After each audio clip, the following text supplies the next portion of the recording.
Lately, I've been feeling drained. I haven't taken time off work in 2 years.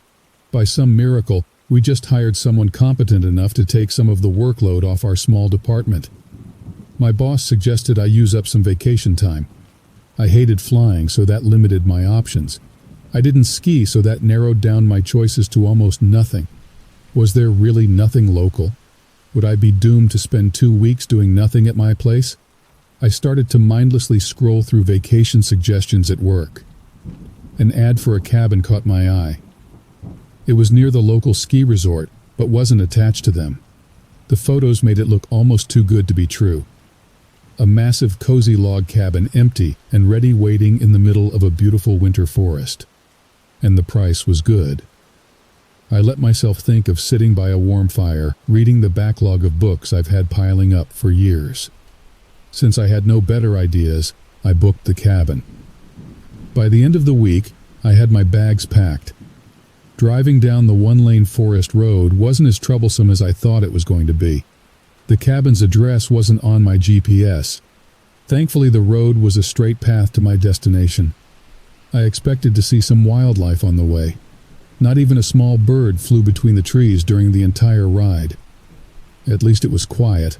The photos didn't do the cabin justice. It was far more breathtaking in person. I wondered how I got a location like this for so cheap. Someone had been there recently to shovel a pathway and remove the snow off the front stairs. But I didn't see any footprints. It took a few trips to haul all my bags into the place. I was glad someone maintained the walkway, or else I could have broken my neck. It was cold inside. I wasted no time turning on the heat and starting a fire. I then checked out the kitchen to make sure I had enough food for the week. I mostly packed snacks, so I might need to take a trip into town. To my shock, the pantry was stocked with a note saying I could help myself. Really, how did I get so lucky with this place?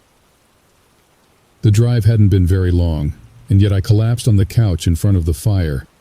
The years of hard work caught up to me. I made sure the fire had enough wood to keep it going for a few hours, then curled up under some heavy blankets for a short nap. My short nap turned into sleeping till the middle of the night. A noise dragged me out of my dreams. The fire had died down, and my stomach hurt from hunger. I got up to get the fire started again when the noise came back. Someone was knocking at the cabin door. I froze, scared for some reason. I felt more tired than I did before my nap. I wrapped my arms around myself, trying to keep away the chill. Should I answer the door? There shouldn't be any reason why someone would be in the middle of the woods at this time of the night. At first, I assumed the person who knocked was dangerous. Then I realized they could have just broken in and not knocked first. Still, I grabbed the iron fire poker before I went to the door. "Hello?" I called out. "Oh, hello. I got a bit lost. Can you tell me if there is a town nearby?" A female voice came from behind the door. My hand started to reach for the handle. Then I considered she might have a tougher male friend waiting to charge the door when my defenses were down. "Yes, there is one down the main road," I said, wondering how she got here if she hadn't used the only road up. "Road? Oh, I see your tire tracks. Maybe I could follow them. Hey, are you all right in there, or do you need help getting out?" she asked, as if that question was normal. What the hell was she talking about? A fierce chill shot down my back. I opened my mouth to respond, but movement out of the corner of my eye caught my attention. I could see some windows in the living room from where I stood. It was pitch dark outside. A white shape started to appear in that darkness. My heart froze as a pale face got closer to the window. The ghoulish appearance was something made of nightmares. A wide black smile pressed against the glass. The dark eyes made contact with my own. Then a loud banging came from the front door. I nearly jumped out of my skin. When I looked back, the face in the window was gone. I ran to where I left my cell phone. The damn thing refused to turn on. The banging still echoed through the entire cabin as my shaking hands plugged the charging cord into my phone. Still nothing. I then ran around making sure every door was locked. As I went by the windows, I briefly saw more of those pale faces outside. What the hell was going on? I noticed something at the top of one of the kitchen windows. I reach over to grab a cord. A wooden set of shutters slid out from under the wall and locked at the bottom. I'm sure if someone tried hard enough, they could get through the shutter, but at least it was an extra layer of protection. I found out all the windows had these shutters. The banging sound grew quieter each time I covered a window. I even ran upstairs to lock up the ones in the bedrooms just in case. While I raced around, I kept hearing that female voice offering help and telling me to just go outside. Like hell, I would ever do that. When the last window had been covered, the noises from outside stopped. I soon found out none of the landline phones worked. My cell phone refused to turn on no matter what I tried. I was safe inside the cabin but trapped. Could I wait out whoever or whatever was outside? I had enough food for the week. My boss knew where I was going, so when I didn't come back, he would call the police, right? I didn't want to wait this out for a week. I wanted to get the hell out of here now. I got the fire going again. A chill got into my body and down to my bones. I knew I needed to keep my strength up, so I ate some of the snacks while I sat shaking on the couch, iron fire poker within arm's reach. For some reason, I started to feel exhausted. Soon I couldn't keep my eyes open and fell asleep, even though I was still scared out of my mind. I woke up in a cold cabin. I couldn't tell what time it was. There were no clocks, and my phone was still dead. I didn't dare risk opening the shutters to see what time of day it was outside. I've never felt this cold in my life. I piled on layers of clothing. Not even the fireplace or turning the heat up to the max helped get rid of the chill. A scratchy feeling came to the back of my throat. I was getting sick on top of everything else. I needed to warm up. To my disappointment, the shower only had slightly warm water. I almost felt colder after a quick shower. My stomach churned. The snacks from the night before weren't sitting well. I tried to make a can of soup, but my body rejected it. I found my way back to the couch and under a pile of blankets. I felt awful. In the short time since I'd woken up, my health did a major downward spiral. Soon I felt too sick to do anything but sleep for another few hours. What time was it when I woke back up? I had no idea. A soft knocking sound made me stir. I heard a low voice but couldn't make out what they were saying. Slowly I started towards the door. My body hurt too much from fever and chills to pick up my weapon. "You need to get out of there," the female voice from before whispered. "Come out here. I'll help you." I shook my head even though she couldn't see it. "Don't lie. I know you have others with you," I hissed, my voice raspy from my illness. "Others? Is that what you saw? You sound awful. I don't know if you'll last more than a day or so inside there." What was she talking about? Was she suggesting that somehow I was sick because I was inside the cabin? No. She was just trying to say anything to get me outside. But still, I wanted to trust her because I was scared. I crept to the nearest window to unlock the shutter. I opened it just enough to see out of. My eyes hurt from the blinding snow outside. When they adjusted to the light, I started to scan the trees looking for any signs of the creatures from last night. There weren't any tracks in the snow. Had I just been seeing things? A dark shape moved from between the trees, then another. More appeared somehow aware I was looking outside.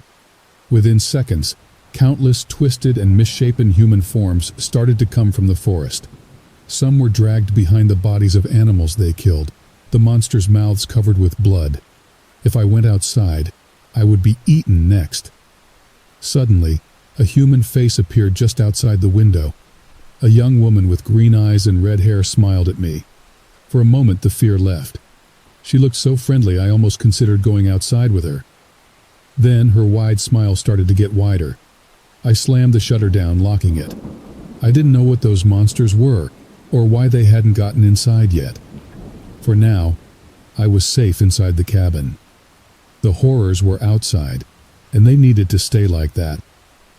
The girl pleaded with me to come outside. I tried to ignore her. The illness started to get worse. Soon I found myself unable to stand for long. I once again made my way to my safe space on the couch. My mind was muddled with a sudden fever, making it impossible to think. Before I passed out, I heard the girl outside speak once more. I'll somehow get you out here." How long did I sleep? I didn't know. I couldn't move. My throat hurt. My body hurt. I could barely keep my eyes open. Was this how I died?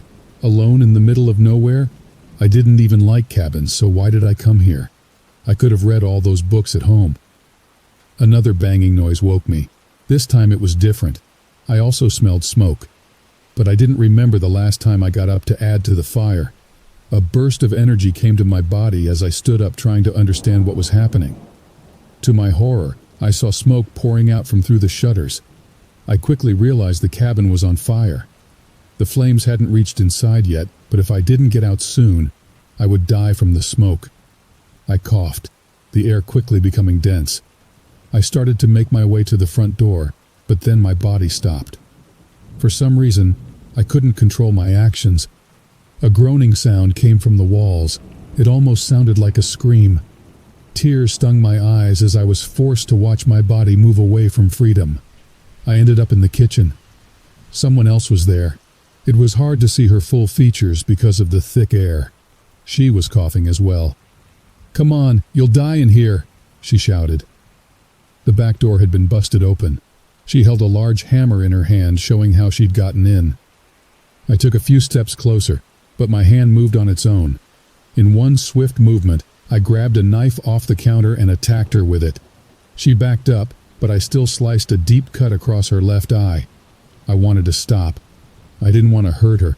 Blood flowed from her wound and to the floor. For some reason, the wood absorbed the liquid, leaving no traces. "Sorry about this," she said and raised the hammer. The last thing I remember inside that cabin was a shock of pain against my temple. I woke up again, cold and throat raw. My body refused to stop shaking. But the fever was gone. I was very weak. For some odd reason, I sat in my car, the cabin in front fully engulfed in flames. A screaming sound came from the building, and I could have sworn I saw a burst of dark smoke come from the flames flying off deep into the woods. I called the police. Just hold on till then. I looked over to see the redhead taking off her jacket to wrap it around my shaking body. I tried to speak, but my throat was too dry. She helped me get a sip of water from a bottle she brought along. Her left eye closed from the wound I had given her. "I'm sorry," I croaked. "Don't worry about it. My eye is fine, and I'll have a neat scar." She replied with a smile. "The cabin." I started, then coughed. "Yeah, it was draining your life force and stuff like that. I'm glad I got to you in time. You'll recover in a few weeks. Anyway, I gotta go. Later, Gator." I couldn't stop her. I wanted to thank her, or to find out her name, but she left, not wanting to stick around for when the police showed up. I was admitted to the hospital. When I was able, there was a round of questioning. I didn't have a lot of answers. There was a shell of a burned-down cabin, but there hadn't been any registered in the area. The road that led to the cabin disappeared before the police showed up. It was a miracle they got through the woods to find me. I said I had rented the cabin through an online ad, but there hadn't been any charge on my credit card. And I couldn't find the ad again. They were puzzled but lacked any clues to go forward. I've heard whispers that people had started to disappear inside those woods. A year ago, 2 bodies had been found inside the shell of a house that should not have been in the forest. They had been within walking distance of a town. No one understood why they let themselves starve to death inside an abandoned home. I needed a few weeks off work to recover. At least my boss was good about it. I was thankful I had lived through the worst vacation anyone could ever take. But not having answers bothered me. I really wanted to thank that strange girl who saved me. I wanted to tell my story mostly to warn others there was something unnatural lurking off in the forest. There are some dark things in this world, and there are some decent people too. Let's hope you never come across darkness without some light appearing to guide your way out.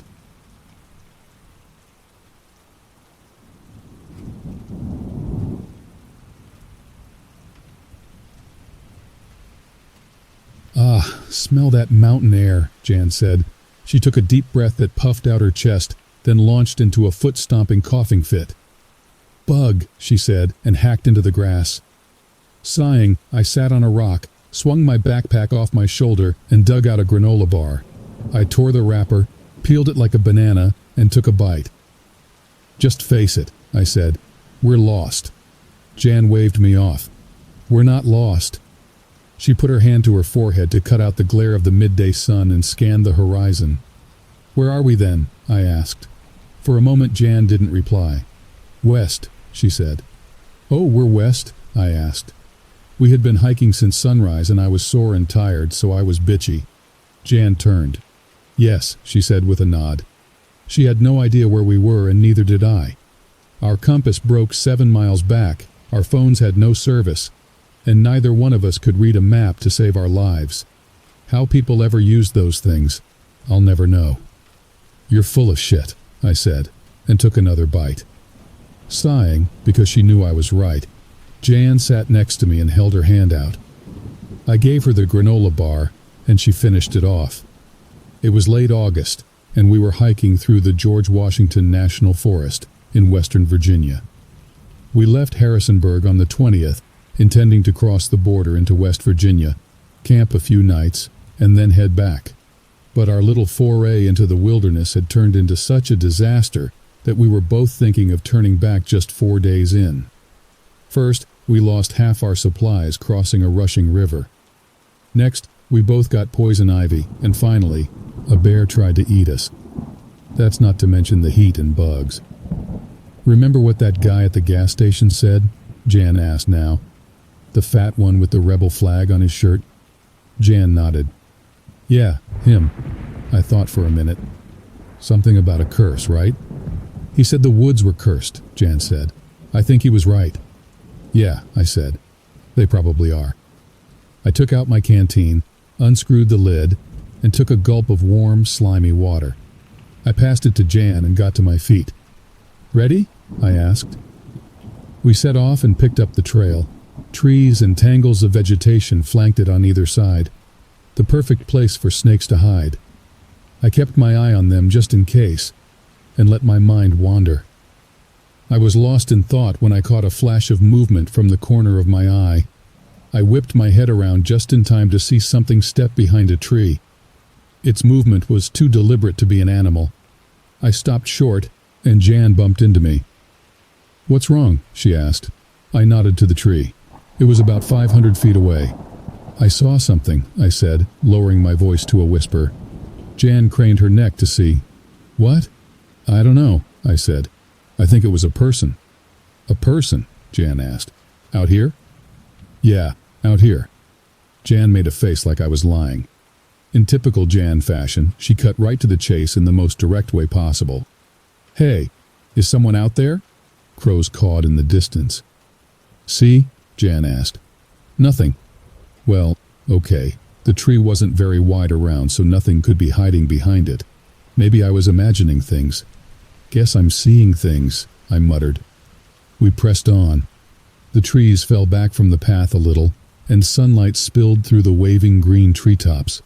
A cool breeze blew through the woods, and I could hear the roar of a nearby river. A branch cracked off in the distance, and I startled. "That was a person," I said. "Not this again," Jan said. "Shut up," I snapped, defensive. "I heard a person. There are people out here." Jan rolled her eyes. "I mean it. Look." Grabbing the biggest, meanest rock I could carry, I went off the trail and ducked behind a tree. Instead of an attacker, I was met with nothing. "Will you cut it out?" Jan asked. Crazy. I was going crazy. For a while there I had a case of the heebie-jeebies, but after a while I relaxed. At some point during the day, we crossed into West Virginia.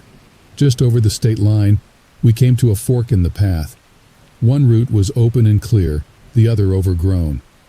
"This way," Jan said, and started down the road less traveled. Way less traveled. "You're going to get us killed." "Anything for adventure," Jan said and cracked a smile. Let me tell you, she meant it that day. We scaled a rock wall, shuffled along a ledge over a precarious drop, and picked out a way across a rotted, swinging rope bridge suspended above white water rapids.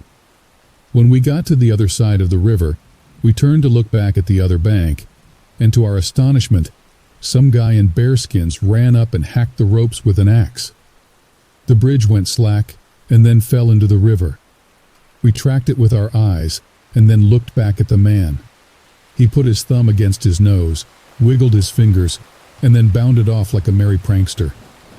"I told you there were people out here," I finally said. "I wonder what he wants," Jan asked. "Obviously to ruin our hike," I said. "I hope that's all. He looked like one of those cannibals from Wrong Turn or something."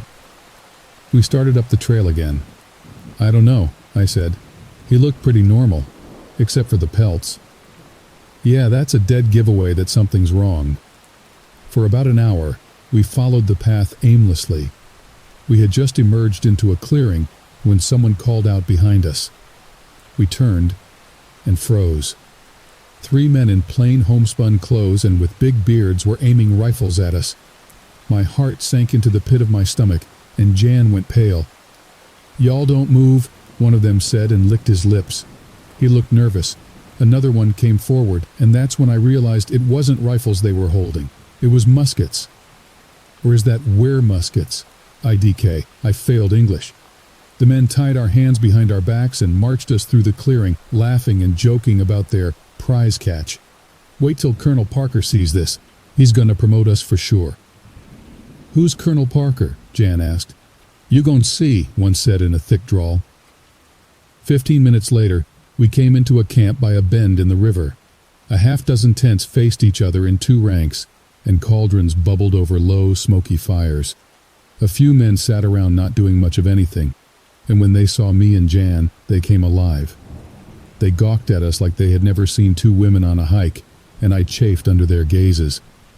I know when a guy is gawking at me and thinking dirty things. These guys weren't. It wasn't like they were feasting their eyes on 2 beautiful women.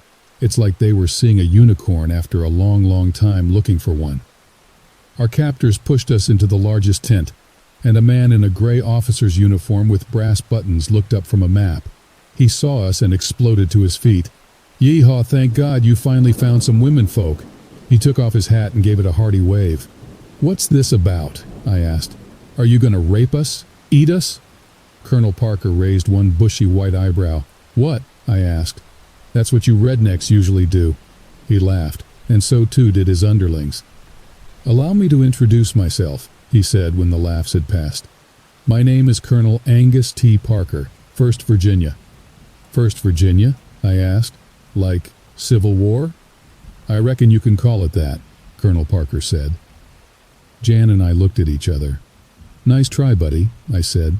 "The Civil War ended, like 100 years ago."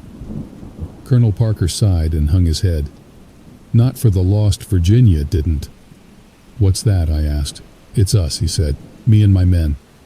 Sitting down, Colonel Parker ordered us untied, and we sat facing him. What he told us was inventive, if not outrageous. In the year 1864, Colonel Parker and his men were fighting the Yankees in Western Virginia. After a fierce battle, they were separated from the main body of their army and got lost in the wilderness. We happened upon this land and ran across an old woman. This old woman, he said, lived in a cave nearby, wore a black cloak, and gave everyone the evil eye by default. She didn't like soldiers in her woods, so she cursed them to forever wander in circles. When he was done, I fixed him with a blank stare.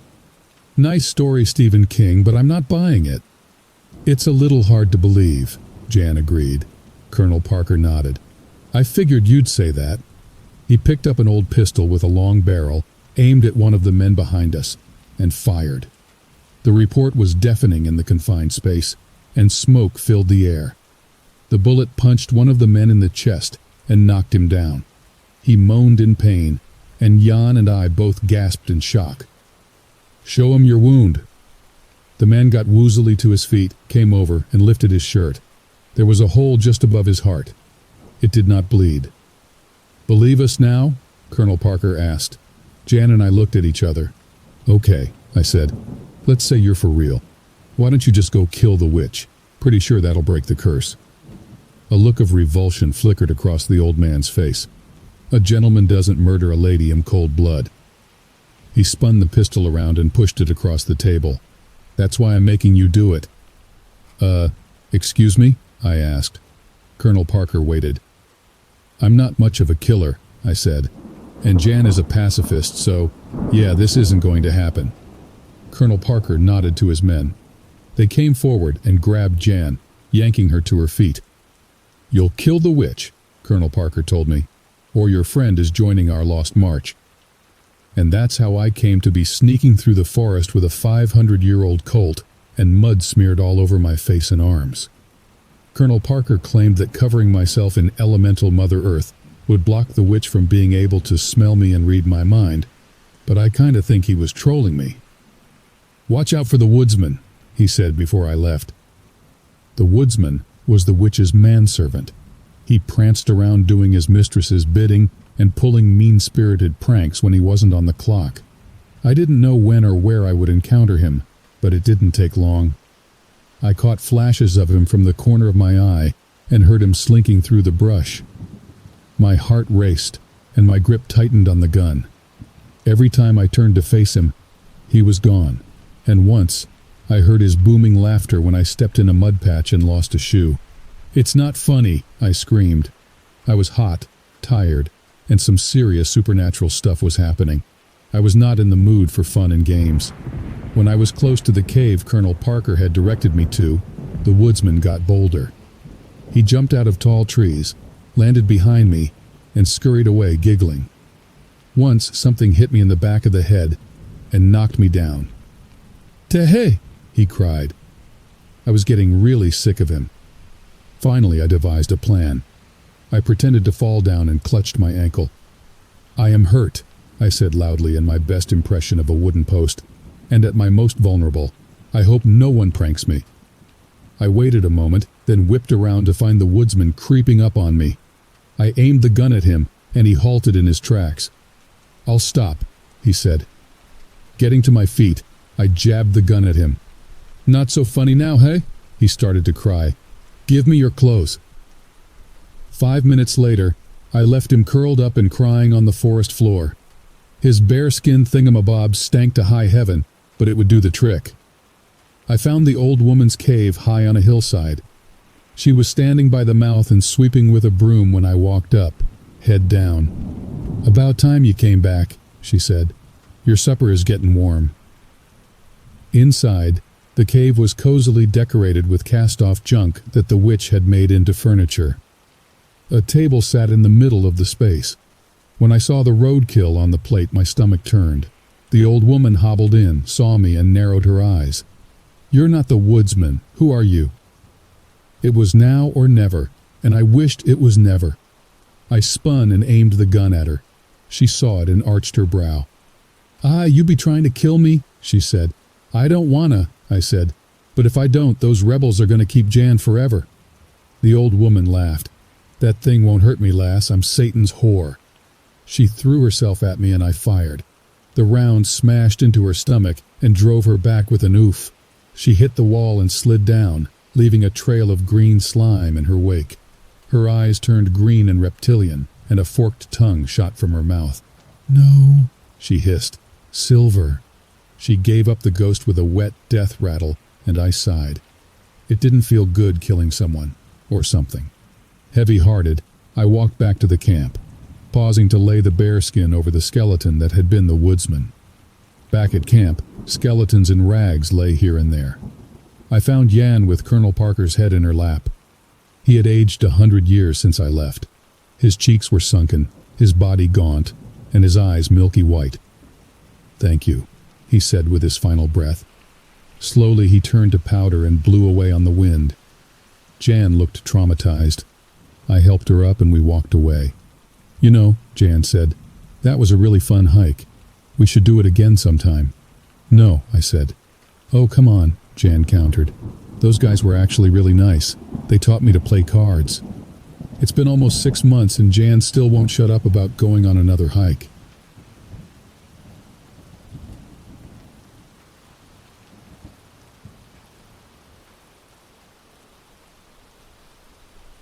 It was supposed to be a relaxing getaway, a chance for my friends and I to escape the city and enjoy some time together in the great outdoors. We found the perfect cabin on a secluded piece of property in the middle of the woods, and we couldn't wait to spend a weekend there. The cabin was an old, dilapidated structure. but it had a certain charm to it. It was nestled deep in the woods, far away from civilization, and surrounded by tall trees that seemed to tower over us. It was the perfect place to get away from it all and just enjoy the peace and quiet of nature. But as soon as we arrived, strange things started happening. We heard strange noises in the night and saw shadows moving on the walls when there was no one there. We thought it was just our imaginations playing tricks on us, but as the days went on, the occurrences became more and more frequent and intense. At first, we shrugged it off as just being in an old, unfamiliar cabin, but soon it became clear that something was very wrong. The shadows seemed to move with a will of their own, and we started to feel like we were being watched. We began to lock ourselves in our rooms at night, too scared to even move. It was on the third night when things took a turn for the worse. I was alone in the cabin, and I heard a knock on the door. I opened it to find no one there, but I saw fresh footprints in the snow leading away from the cabin. I immediately woke up my friends, but they found nothing when they looked outside. It was as if someone was playing a cruel joke on us. The next day, we found strange symbols carved into the trees surrounding the cabin. It was as if someone had been trying to send us a message, but we had no idea what it meant. We were terrified, and we knew that we had to leave. But as we were packing up our things, we discovered that our car wouldn't start. We were stranded, with no way to call for help. We searched the cabin and found a hidden room in the basement. Inside, we found a strange ritualistic altar covered in blood and human remains. We realized then that the cabin was built on an ancient burial ground and that we had disturbed the spirits of the dead. We were trapped, with no way to escape, and the spirits were closing in. We knew that our only chance was to perform a ritual to appease the spirits and put them to rest. But as we were about to perform the ritual, we heard a knock on the door, and it was a hooded figure that appeared. He explained to us that he was the one who was living on the cabin before us and had gone missing. He had to leave the cabin because he got sick and was unable to continue the ritual that he has been performing to keep the spirits of the dead away. Since he was not able to continue the ritual, the spirits were able to break free and were now after us. He suggested that we should leave the cabin as fast as we could, but we were not able to leave the cabin yet. We have to wait until the next day, as it was already too dark to go out and the spirits were roaming around. We had no other choice but to spend the night in the cabin. We spent the night in the cabin, huddled together in the living room, too afraid to even move. We didn't sleep at all. We just waited for the dawn to come, hoping that the spirits would leave us alone long enough for us to make our escape. But as the night went on, the occurrences became even more terrifying. We heard scratching on the walls and whispering voices in our ears.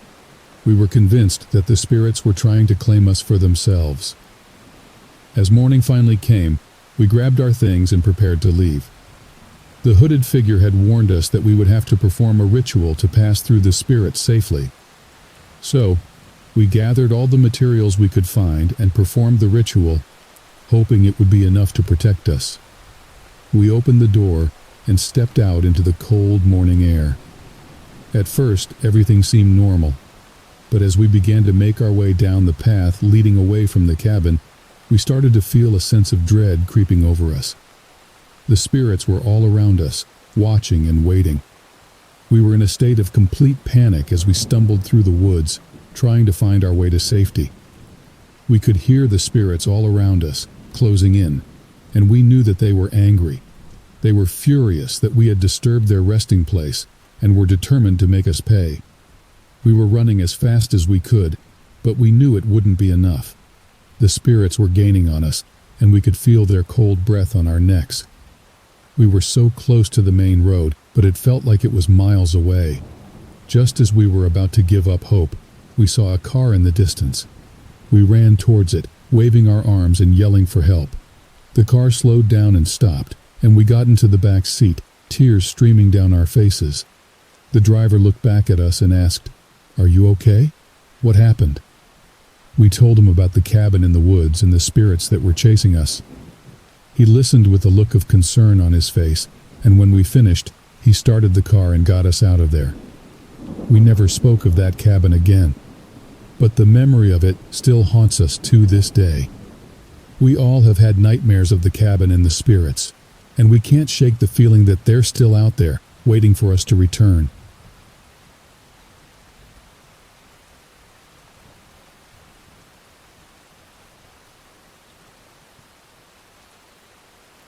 There is a pond on the edge of my town behind a large willow. I've never seen it being used. I've never seen a duck swimming in it, or even leaves or other sea creatures, let alone people taking a bath or just dipping their feet in it. Every time I passed by the pond, it was like walking past a ghost town. It was eerie to see how deserted it was, how the water surface remained still and smooth as glass, even during windy weather conditions. But despite the strange power emanating from it, I couldn't help but admire its purity and beauty. When I stopped in front of the pond with my bike for the first time, my gaze was captivated. I stared at the oval outline, the reflection of the surface, the plants growing on the bank, and the dusk that shone colorfully on the horizon and rounded off the beauty of the pond. I'm sure I sound crazy for wasting so much time and emotion describing a pond.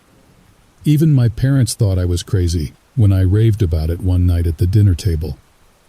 But it's important that I tell you about it, considering what happened 3 weeks ago. I was on my way to school when I saw an ambulance drive past me. It was heading straight for the edge of town and turned into the grassy area where the willow was. I didn't think anything of it at first and went to school as normal. In the afternoon, during the last lesson, we were all surprised when our school principal made an announcement and said that we should watch out on the way home or have our parents pick us up. That was all that was said. On the way out, I heard students everywhere throwing around theories and rumors. I often heard missing student, disappeared and murdered.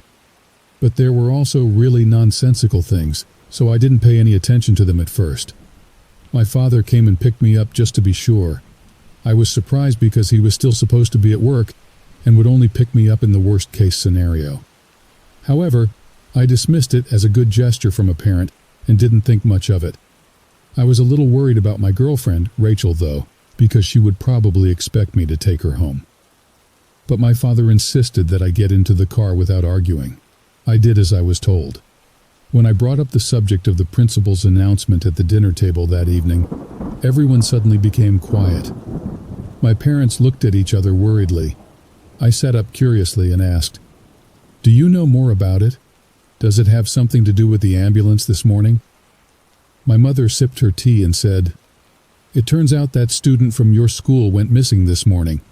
It is believed that he was kidnapped because his bag was found, but I don't think that's enough evidence." I swallowed hard and finally asked where the bag was found. My mother replied that it happened on the outskirts of the town next to the big willow. I would like to justify myself and make it clear that I was 16 years old at the time, and still in the phase where I would try anything. If someone had bet me that I could ride a skateboard across a dilapidated bridge, I probably would have done it. My thirst for adventure was too great for that. When I finally found out that someone had disappeared at the pond, I knew I had to go to the scene myself. Luckily, there was no school the next day, so I rode my bike to the outskirts of town. I had told my parents I would stop by Rachel's house and check on them. They were still fresh out of bed, so they probably weren't too concerned about it. But I also felt bad that I hadn't gone to visit Rachel, so I decided to go to her house straight after my explorations. When I arrived at the pond, I saw that the crime scene had been removed. There was no bag, and the whole area around the willow was as green and unused as ever. I saw no change at the pond either. It couldn't be possible that the missing student was in the water, otherwise he would have been found immediately. I dared to step onto the bank and take a closer look. The water was clearer than the sky could ever be, and offered a clear view of what was happening in the ground. Here and there roots were sticking out, and you could see loose rocks that had probably been thrown in.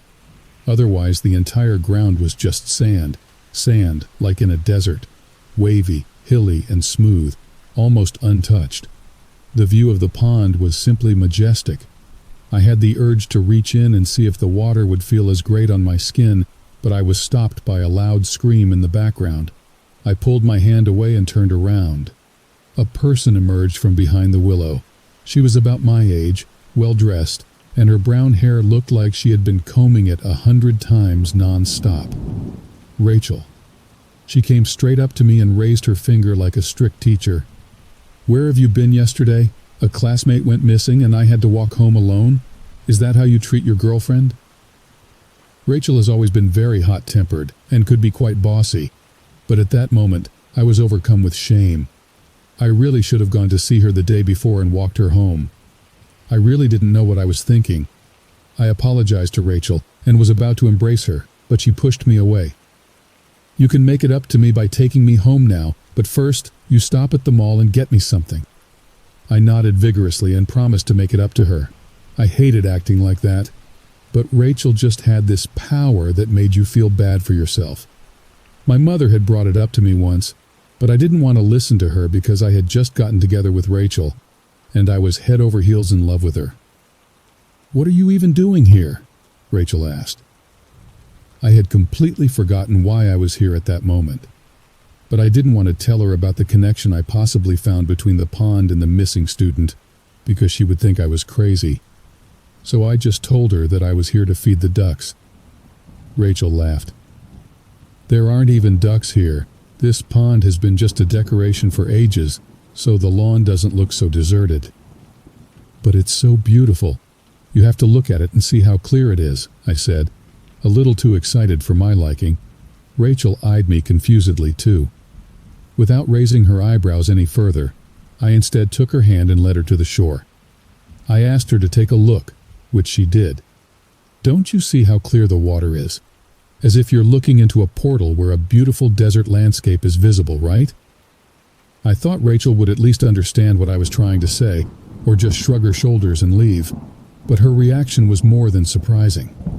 She frowned and recoiled slightly, as if she had seen something strange. "What's that?" she said, stammering.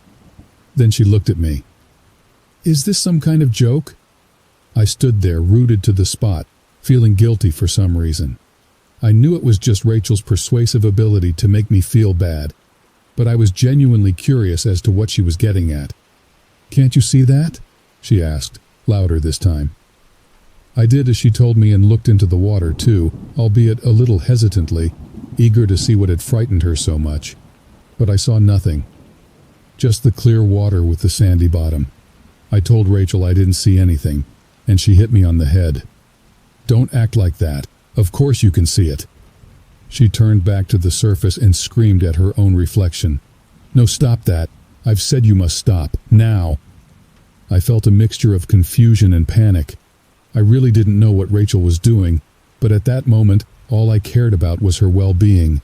Her behavior came out of nowhere and was so strange that I really wondered if she was still the Rachel I had come to know and love. Just as I was about to grab her and pull her away from the edge, something happened that would haunt me for the rest of my life, like a recurring nightmare. Rachel reached for the water as if she wanted to attack it and sank into the pond. Even though the area near the bank was less than 3 feet deep, I couldn't see her when she hit the surface. The water was crystal clear. Panicking, I dug my hands into the water and searched for my girlfriend. I couldn't feel any hands, feet, or even a strand of her hair. She didn't make a sound. Aside from my hands splashing in the water and my desperate screams, the pond was dead silent. I jumped inside, stopped thinking about the mysterious strength of the pond, and dug my hands and feet deep into the sand, searching in vain for Rachel. The sand felt incredibly on my skin. After 20 minutes I had waded the entire pond and had no luck. Rachel was gone. I got out of the pond and sobbed. I didn't know what to do. My only thought was how Rachel's parents would take the news that their daughter had disappeared without a trace. I still hoped that she would mysteriously turn up somewhere. I didn't care how unlikely it seemed. I wanted to hold on to that tiny spark of hope. I got on my bike and hurried away. Away from the pond. Away from the willow. My mind, however, worked on its own, and made my head turn back once more. Despite the great distance I had covered, the pond was still clearly in my field of vision, piercing my heart with its heavenly appearance. After the incident with Rachel at the pond, everything that came afterwards happened so quickly. I told Rachel's parents about her disappearance, trying to explain everything as plausibly as possible without mentioning that the pond had literally swallowed her. I also left myself out of the picture and limited my part to a random witness so that the investigation would not target me. It hurt my heart, but it was for the best. All of this happened 3 weeks ago, and Rachel is still missing. She has never been seen since the incident at the pond. Going to school became a nightmare. All I heard was Rachel's name. There were many expressions of condolence. Many of her friends came to me, hugged me, and assured me that would return safely, which I strongly doubted. But I also heard very negative voices about Rachel's absence, that she deserved it, that the world would be better off without her, etc. I had seen this coming because Rachel didn't exactly have a good reputation among us students. I ignored the people as best I could, and with each passing day the excitement died down a little. The school dedicated a day to commemorate the events. This has never happened before, but it was a very special case, as 2 students had disappeared at the same time. I also finally found out who the first missing student was, and I was actually a little relieved when I heard his name. His name is Riley, and he's one of those students who thinks it's cool to bully others. He has often caused younger students to see the nurse, and has never been seriously punished for it. I would have at least been somewhat understanding of his behavior if he had had a difficult home life. But I've heard from friends that he grew up in wealthy circles, and his parents are the kind of people who defend their child at all costs. So it was no surprise when they recently planned to sue our school for poor protection measures. The lawsuit is still ongoing, but I don't see much hope for Riley's parents. Now Rachel and Riley were gone. Both were victims of an extraordinary perpetrator. And now I have only one question. What did they see in the pond that sealed their fate? And why couldn't I see it? Today I rode my bike up to the willow again, simply because my instinct told me to. But I didn't get very far because the pond was fenced off with barrier tape. At least it wouldn't claim any more victims in the future. I've always been a rather rational person and never believed in things like karma. But lately I've been hearing this word from a lot of people, even from my mother. I try to ignore it as much as I can, but there's a part of my mind that just wouldn't stop telling me that Rachel has always been a bad person and a horrible girlfriend.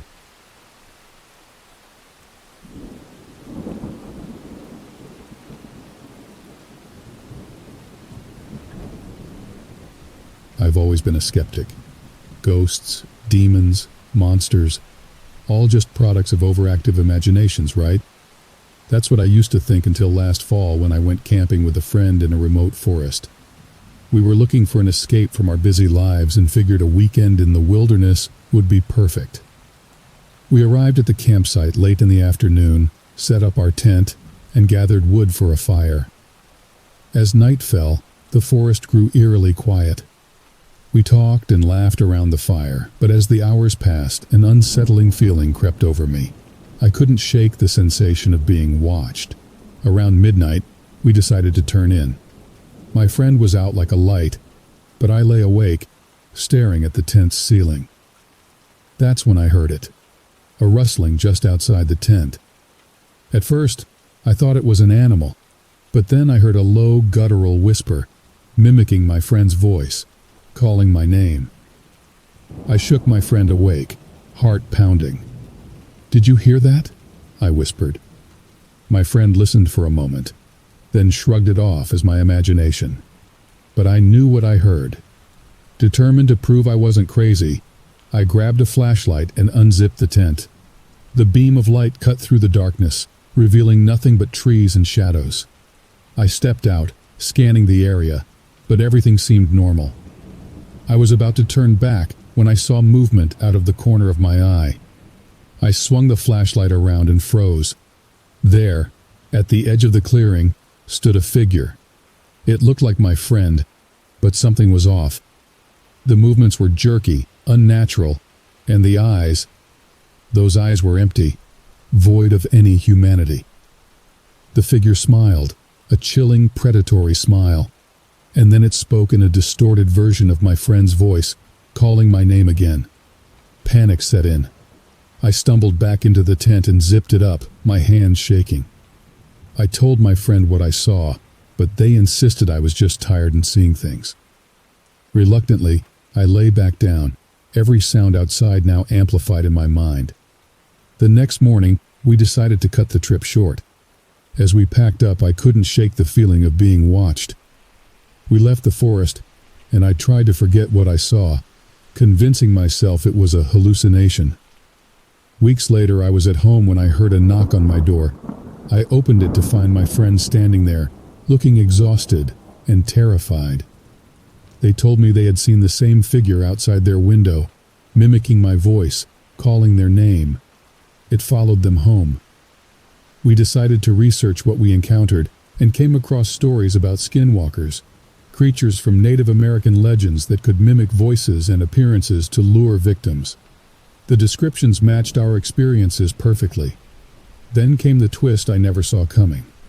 One night, while trying to calm my friend over the phone, I heard a faint noise behind me. I turned around to see my friend standing in the doorway, the same empty eyes and predatory smile as the figure in the forest. I realized too late the terrifying truth. The friend I had been talking to all this time, the one who had been followed home, wasn't my friend. They had been replaced by the Skinwalker that night in the forest. And now, it was my turn to run.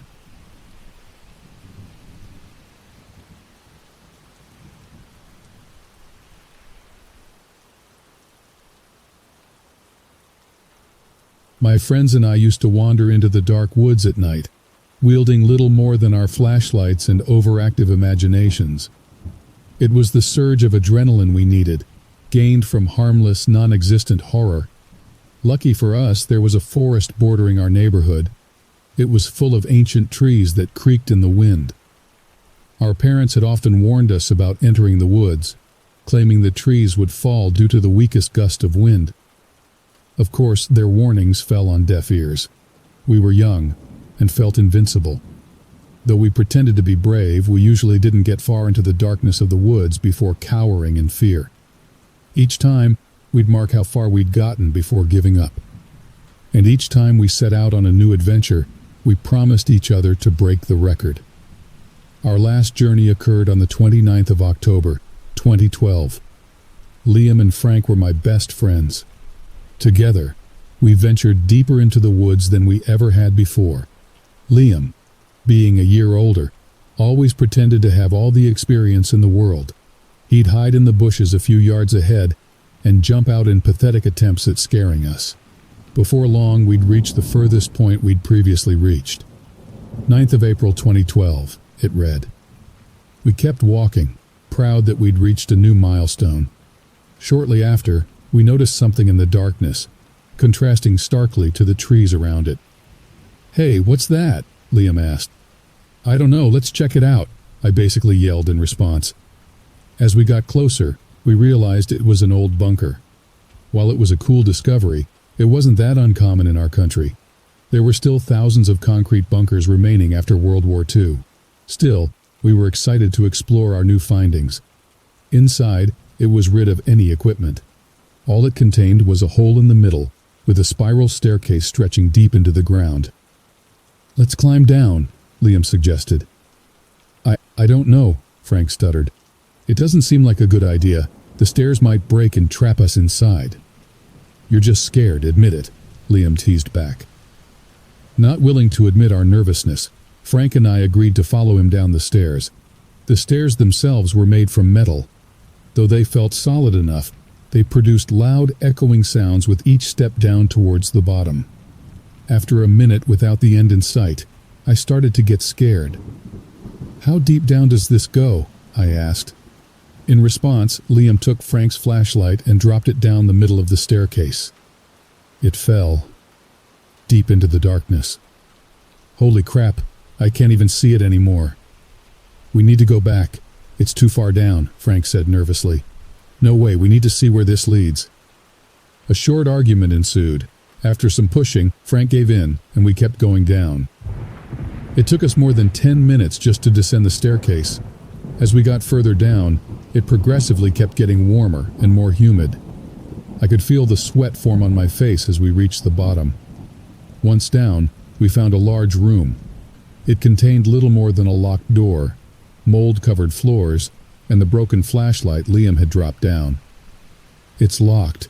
I guess we have to go back," I weakly insisted. But Liam had already set out on a search to open the door. Before long, he found a metal panel on the wall.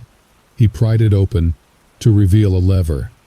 "I'm going to pull it," he said without consulting us. It produced a loud clunk, and the locked door slid open. Liam and I entered first, while Frank trailed behind us. Without a flashlight, he had no choice but to follow us closely. Inside, we found a narrow hallway filled with open prison cells. Each door to each cell was marked with a date: 7th of July, 1954, 9th of August, 1954, 13th of September, 1954. The first few rooms didn't seem to contain anything other than dust, but once we got to the end, we noticed something lying in the corner. There, on the floor, lay 3 completely emaciated people. They looked like skeletons covered in a thin layer of pale skin. According to the dates on the cells, they'd been there for more than 50 years, yet they hadn't rotted. Are they dead?" I asked. As I uttered those words, one of them twitched to life. We jumped at the sight and prepared to run. Only then did we realize that some of these creatures had been attached to the ceiling. They dropped down in front of us and blocked the way. Their limbs were all deformed, too long to fur their small body. Still, they moved abnormally fast, almost twitching as they took their steps closer to us. Their eyes had been sewn shut, and they had far too many ribs. They weren't human. "Run!" Frank yelled. We tried to move towards the exit, ducking under their long arms and spurting for the door. Frank and I made it easily enough, but Liam got stuck behind one of the creatures. "Don't leave me!" he yelled, as he tried to maneuver past the sickly thin monster. With that, it reached out its thin arm and pierced Liam's abdomen. Unable to speak, he simply fell limp where he stood, only held up by the creature that had killed him. Knowing we could do nothing to save him, Frank and I made a run for it. Our footsteps were dampened by the fungus and mold covering the floor. The things didn't even notice us until we reached the metal staircase. There, our steps rang loud through the metal, alerting the creatures to our location. Without looking behind us, we went up the stairs, only listening as they got closer. I was only a few steps ahead of Frank, but that was all it took for them to get him. I didn't even notice he was gone until I got halfway up the staircase. Then a scream of agony echoed through the room. It was Frank, and thought I wasn't sure how far he'd gotten. I knew I couldn't help him. I just kept running, up the stairs and into the woods. I didn't stop to breathe before I finally reached the comfort of the streetlights surrounding my neighborhood. Exhausted from the escape, I collapsed on my own doorstep and passed out, safe but broken. Once I regained consciousness, I told my parents everything. At first they didn't believe me, but once the news of 2 missing children spread around our town, the police was alerted. Still, they couldn't confirm my story. They initiated a search and rescue operation. Though they found the bunker I mentioned, there were no traces of any malformed creatures, nor any proof that my 2 best friends died there. To this day, the case remains unsolved. However, since we opened the cages in the bunker, there have been a lot of reported cases of missing children. Unsolvable mysteries. Only I know the truth.